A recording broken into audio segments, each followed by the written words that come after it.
sometimes when pieces are put in a car, put all the silicone spray and everything all over to make it look nice. Make sure you clean everything with a good waterborne pre-clean.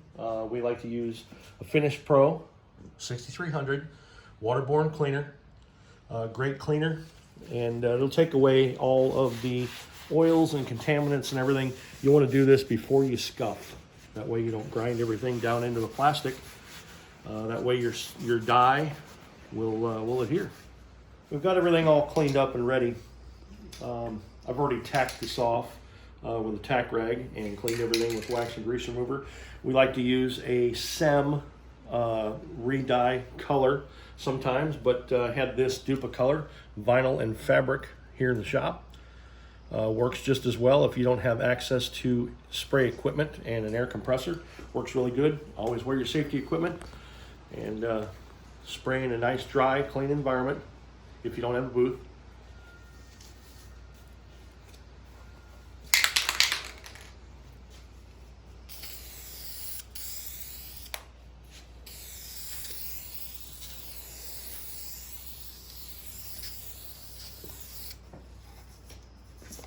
Put on everything really nice and light to begin with.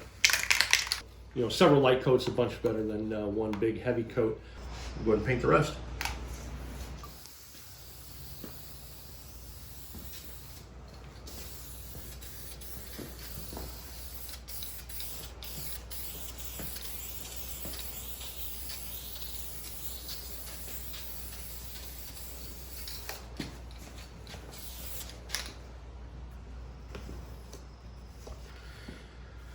Stuff dries real quick.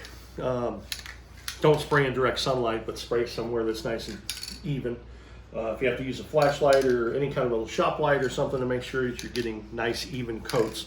But you can see this is already dry over here very quickly, and this will dry.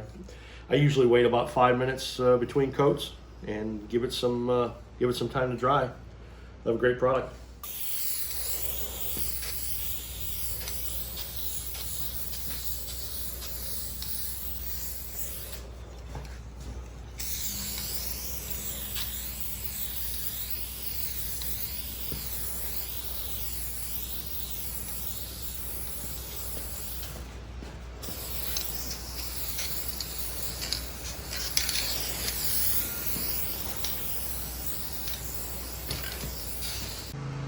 We've let this dry for a few minutes, and provides a nice, real even, smooth sheen, not super shiny, not dull at all. Ready to install. I think it turned out great. This part here is for a 69 Mustang, standard dash, no air conditioning. I think it turned out pretty cool. All the products we used and everything is going to be in the comments below, and so make sure take a look. If you want to dye anything like this, it's pretty easy. You can do it at home.